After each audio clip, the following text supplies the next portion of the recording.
Good afternoon, everybody. Mr. Prakash, Chairman of our Teck Ghee IRCC, ladies and gentlemen, friends and residents. Happy to celebrate Racial Harmony Day with all of you today. I'm glad we're all enjoying ourselves. The children are dancing, having fun, singing. We're all laughing. But I think we should not forget why we are celebrating Racial Harmony Day. And it's because almost 50 years ago, in 1964, we had 2 race riots happen here, and more than 30 people were killed and 500 people were injured. You can't imagine it today, but it happened. And it shows how much Singapore has changed since that happened. Now we are a harmonious, multiracial, multi-religious society.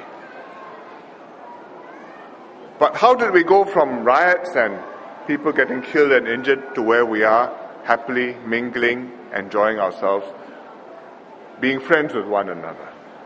Not by chance, but because of the way we develop our politics, so that we go for integration and harmony, because we gave equal opportunities to all Singaporeans, and because we set up things like the Presidential Council for Minority Rights in order to protect the minority communities here. And in our housing board estates, we made sure our schools, our homes, our HDB blocks, everybody mingles with one another and we get comfortable with one another. This is how we have got here. And I think this is how we have to keep on strengthening our racial harmony all the time, every year, year after year. So that in normal times, we get along well together. But when there's a crisis, for example, if there's a terrorist attack, then even though we are under pressure, we stay together and we don't pull apart. And this is so not just physically together, but also psychologically to be comfortable with one another and to know how to give and take with one another. And we can see many examples of this, big and small, in our lives. And I give you one example which happened. On the void decks of our HDB flats, we all use the void decks for weddings, for funerals, for parties, for birthdays, and we all must get along and share this. And there was one case where there were 2 families needing to use a void deck. A Malay family having a birthday celebration, a Chinese family having a funeral at the same time. So the Malay family was singing karaoke for their birthday, but the Chinese family had the funeral's wake going on, and from time to time they had to do worship and prayer and ceremonies. So they made a compromise.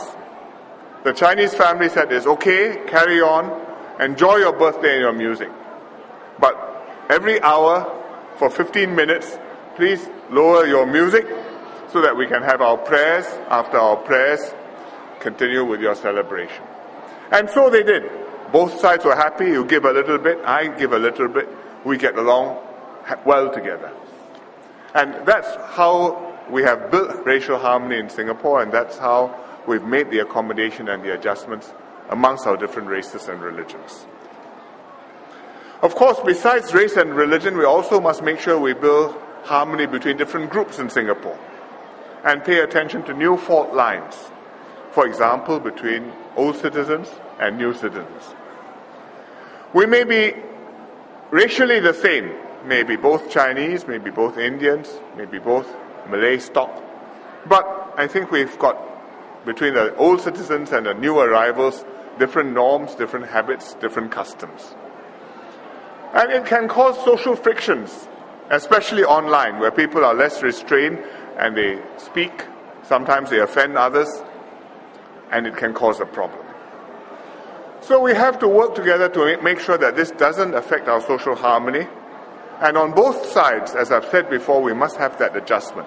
The new arrivals to embrace the Singapore values and norms and try and fit in as Singaporeans. And the Singaporeans to encourage the new ones to integrate, to help the new ones to fit in. This is how it is to be a harmonious multiracial society. And that's why every year we organize activities, have Racial Harmony Day, and remind ourselves how we must live together. Ethnic dress compositions, songs and dances, drumming on different drums, and I think each one of this makes a little contribution. So I thank Prakash and the IRCC for all his good work, and let's keep on working at this. Today, of course, is the first day of Ramadan, and we wish our Muslim friends a happy fasting month. And I hope you will accept your Muslim friends' invitations to visit them during the month of Ramadan, if they invite you to break fast with them. And take the opportunity to invite them back for dinner the next time when you can, so that bit by bit we strengthen our harmony, we strengthen our understanding with one another. So happy Racial Harmony Day, and look forward to celebrating many more harmonious anniversaries with you in the years to come. Thank you very much.